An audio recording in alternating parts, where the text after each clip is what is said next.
Welcome to the channel. As you know, we're all excited today and every day about sharing emotional intelligence and how that can be. Hang on a second. Hang on.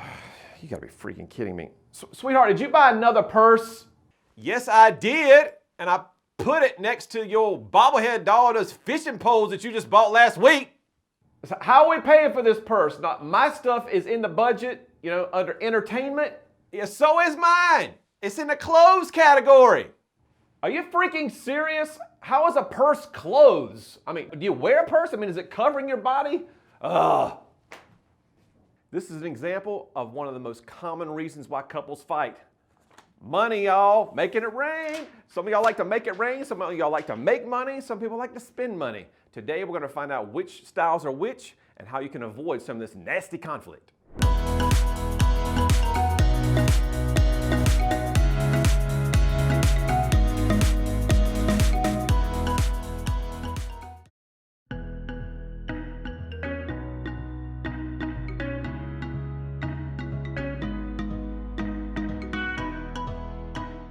First of all, some of us are wired to be spenders, and some of us are wired to be savers, and thank God for the savers. Because without each one of those in our lives, we would have no balance. But which ones are more apt to do which? Take a look at this next graphic.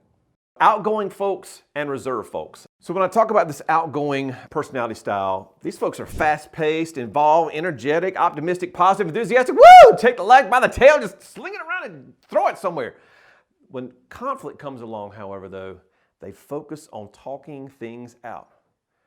Hey, Alicia, how are you? Hey, can I help you? Can I help you? Hey, you good? You good? You good? You good? You good? And she wants to slap my hand away.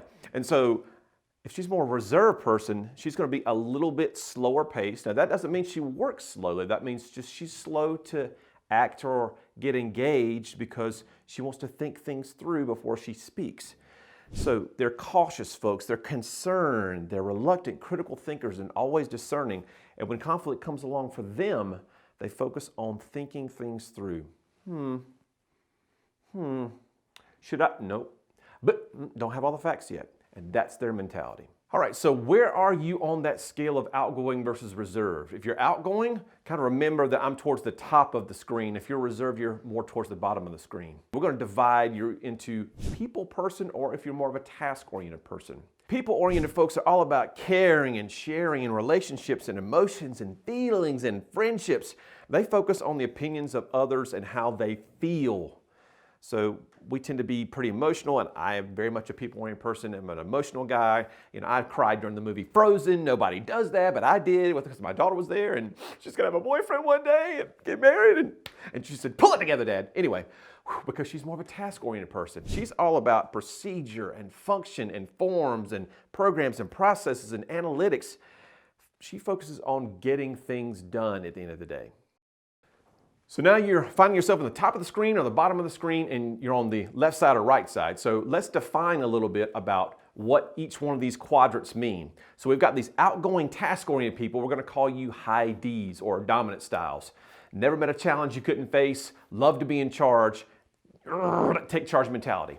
Then we've got our outgoing and people-oriented folks. Those are our inspiring styles. We're going to call you high Is.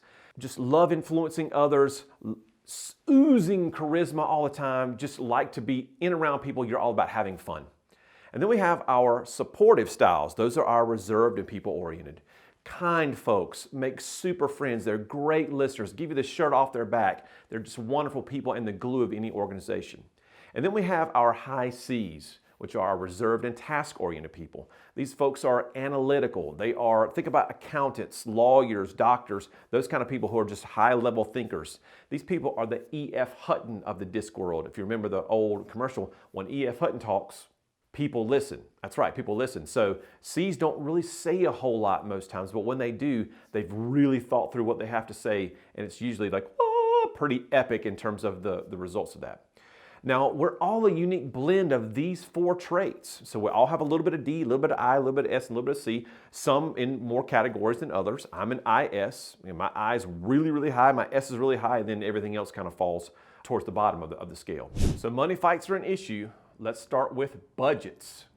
which styles are more likely to have budgets and which styles are more likely to break the budget. So let's talk about a vacation budget. For high Ds, vacation budgets need to be stuck to because we got to get the maximum enjoyment out of this vacation possible. I spent thousands of dollars going to Disney World. We're going to hit every park. We're going to get there early, stay late, ride all the rides. It's got to be about getting everything possible done. Squeeze the blood out of that turnip. For the eyes, budget? What budget, man? You can't put a price tag on memories. I mean, I've spent $35 already trying to win that little bear, over there. Forget that mess. How much for that giant pink bear over there? Yeah. For the S's, it's whatever the group wants to do. What do y'all think? I don't know. What do you think? Well, whatever we decide, we all need to pitch in together and help pay for whatever we're going to do. If we're going to ride down the rapids or stay an extra day, we all have to kind of pitch in because it's all about the team. And for the high C's, stick to the budget. So in general terms, D's and I's are more of the spenders, and S's and C's are more of the savers. Let me kind of give you what I mean by that. Let's get this new car now, people. Let's go. My bonus will cover it, right? I'm a producer. That's what I do. Those I's are optimistic. Man, we'll make it work. I'm not sure how, but we'll make it happen some way. Do you know how long it took us to save for this dishwasher? We got to make this thing last 10 years. It was just take your time, use the right dishwashing soap. We got to make this thing last. It's all about the value.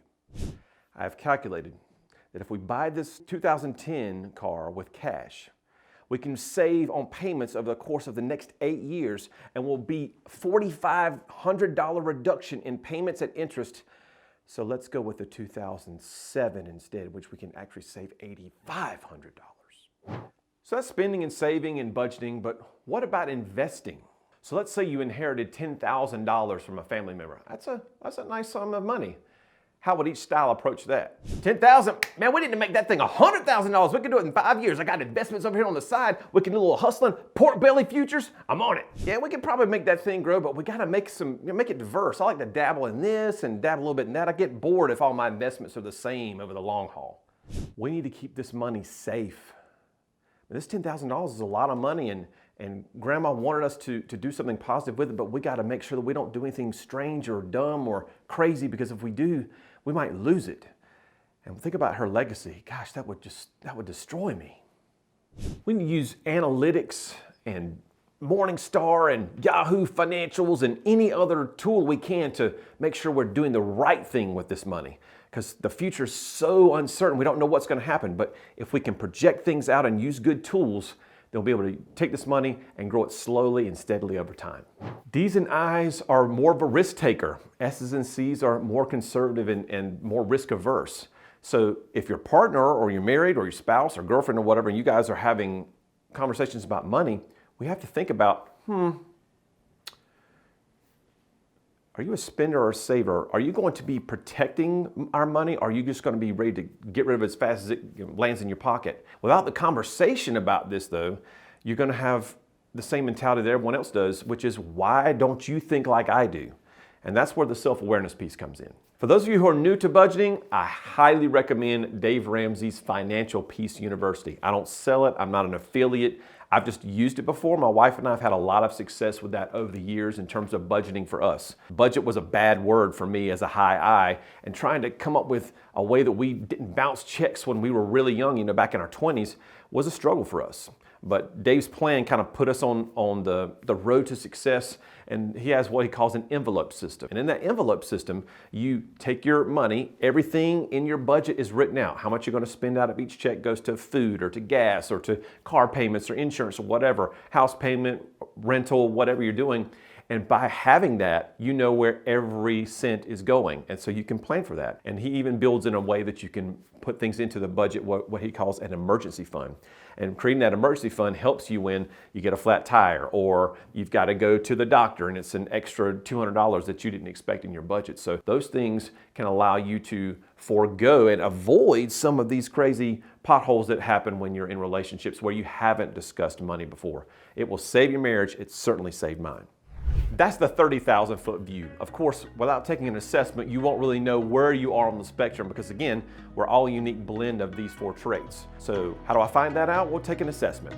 You can go to my website. I'll have a link in the description below. I also have a link to all the other tools that we have available to you to better understand yourself, others, and adapt. We'll see you next time.